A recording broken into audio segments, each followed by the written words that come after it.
Thank you, Zeke. Appreciate it. Good to see all of you. Thank you for being with us. We just had a morning scrimmage, and then I think we just had our 13th practice, and it's kind of interesting to see some of the developments. It's always exciting. It's kind of like a new dad or something. You know, you're always excited to see how the baby is going to turn out, and so you're working like crazy to make sure that that all the possibilities and all the opportunities to give that baby a chance to grow and develop into everything he can be, you know. And so we really have had an exciting fall camp so far. The beginning point is it's great to have a coaching staff that you have total confidence in, and you know, we got Alvin Sanders back, Mike Clowney back, who were two guys that played for me back earlier, and to have them on board is two really great football coaches, and then to have Jim Deaton back, which Coach Shealy is here, and Coach Shealy developed Jim Deaton back in 1902 or whenever that was, and he's it's kind of interesting. How many times have you seen a coach go back to the same place 3 times? And that's what Jim Deaton has done now. You know, he came with me here from Farragut. He was the defensive coordinator with me at Farragut, and then came here with me when I first came, and then was here about 20-something years, and went as athletic director in a college and stayed a couple years, and then came back, and then went back as a head football coach in college, and now he's come back again, and he's one of the most solid individuals that I've ever known, and a great guy to have. And then, you know, anytime you have Coach Turner running the offense and Coach Deaton running the defense, and then you got these young coaches that can talk the language and keep up with these young kids, I think it's a great combination of a coaching staff, and I think it's a group that is very, very capable. The second thing I'm excited about is the seniors. You know, we got 19 seniors that have played a whole lot of football, and most of those seniors are starting for us. And you know, and it's a pretty special group. Normally, what we do every year for leadership, we elect in the spring, at the end of spring football practice, we elect what's called a team committee, a player committee, and it has nothing to do with what class they're in, you know, rather how much they've played or anything. It's just the guys, and usually it's 12 of them, the guys that we pick as that the team picks. It's by vote. That looks like they're the leaders and the guys that have got a whole lot going for them as far as leadership is concerned. And so we normally do that. This year I did it differently. I announced when we came back in January from Christmas break, I announced that our seniors would be our team committee, our leadership this year. And you know, that was kind of rolling the dice a little bit on whether they really would accept, all of them would accept the responsibility, because, you know, it doesn't take but anytime you have elected leaders, if one of them advocate their position of leadership, then it creates all kinds of problems for all of them and for all of us. And so to see how those seniors have accepted their leadership role, and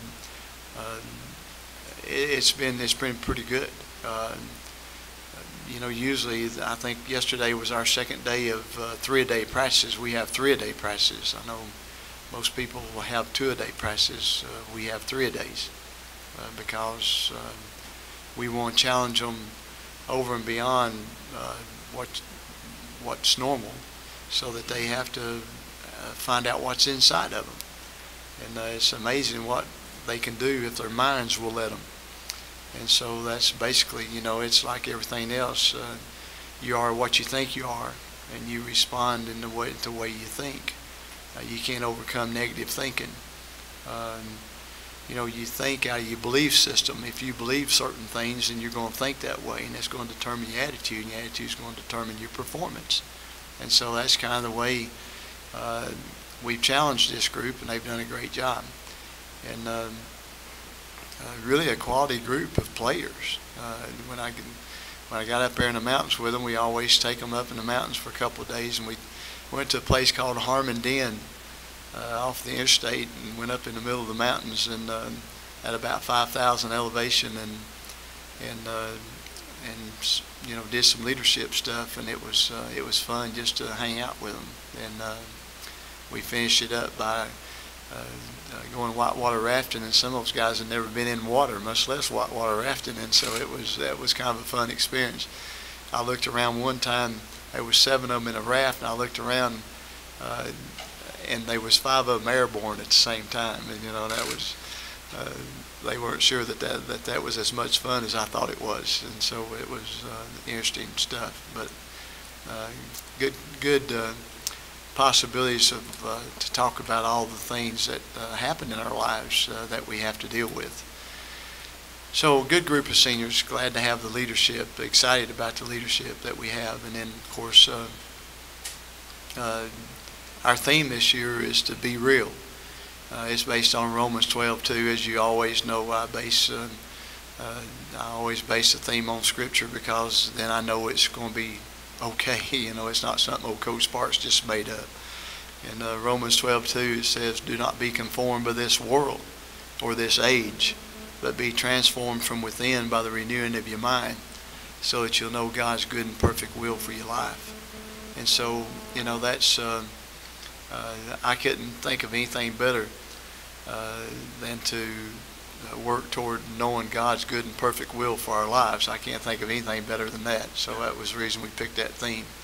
And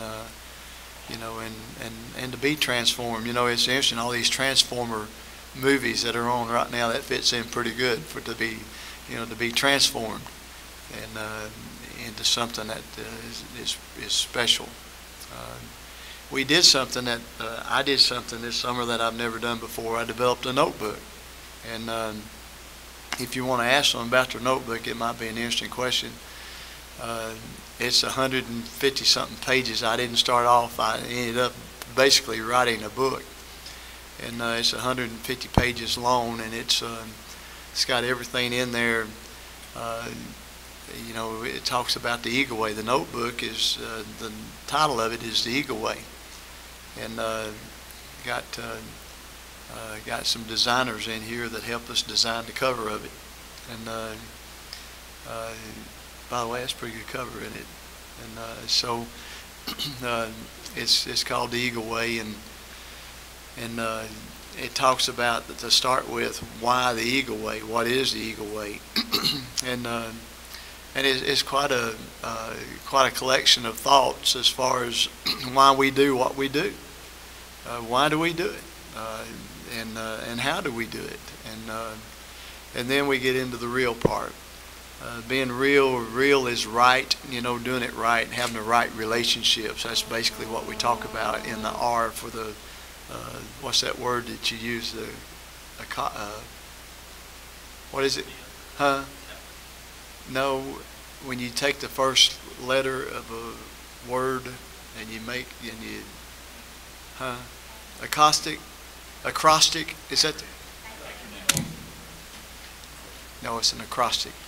It's where it's R-E-A-L, real. R stands for the right relationships, right, do what's right. The E stands for effort, the right effort.